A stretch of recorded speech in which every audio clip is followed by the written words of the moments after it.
Welcome back to the deep dive. So you sent over this online listing for La Leyenda, the Sleepy Hollow, Washington Irving's classic. Yeah, from that online library, Alejandría, Right. under the Libros section. Right. And our mission today really is to kind of unpack what this single listing tells us about the work itself and, how accessible it is. We can see other categories there too, like autores, audiolibro. Exactly. It sets the scene. Yeah. And straight away, the bibliographic details jump out. Washington Irving. Mm-hmm.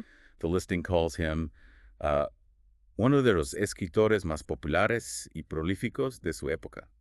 Born in New York, 1783.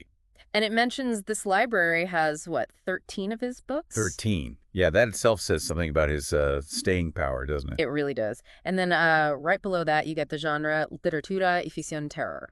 No big surprise there, perhaps. Rather Sleepy Hollow, yeah. But then these themes they list are quite intriguing. Superstition, miedo, folklore, and romance even. That's the interesting mix, isn't it? It's not just straight horror.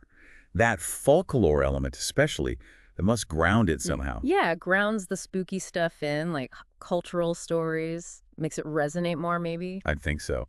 And the romance adds another dimension beyond just, the headless horseman. A bit more depth. Totally. Okay, let's talk practicalities. Access. The listing is pretty clear. Libre de restricciones de derechos de autor en España. Right, so free to download in Spain. PDF, EPUB, MOBI.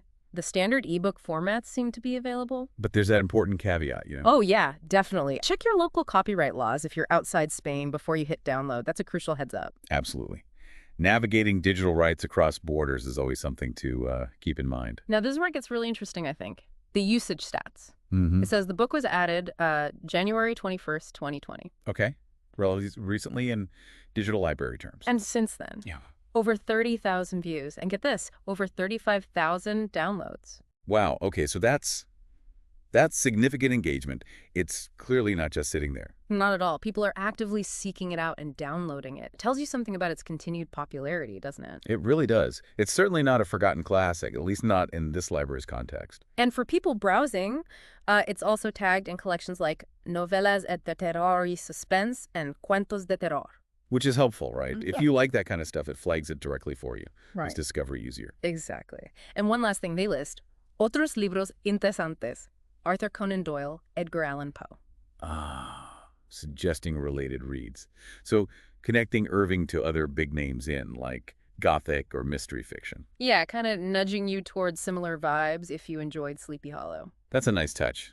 Provides a pathway for further reading. So summing it all up, this one listing, it actually gives us quite a bit, doesn't it? It really does. You get the author's background, the genre, those specific themes, superstition, fear, folklore, romance.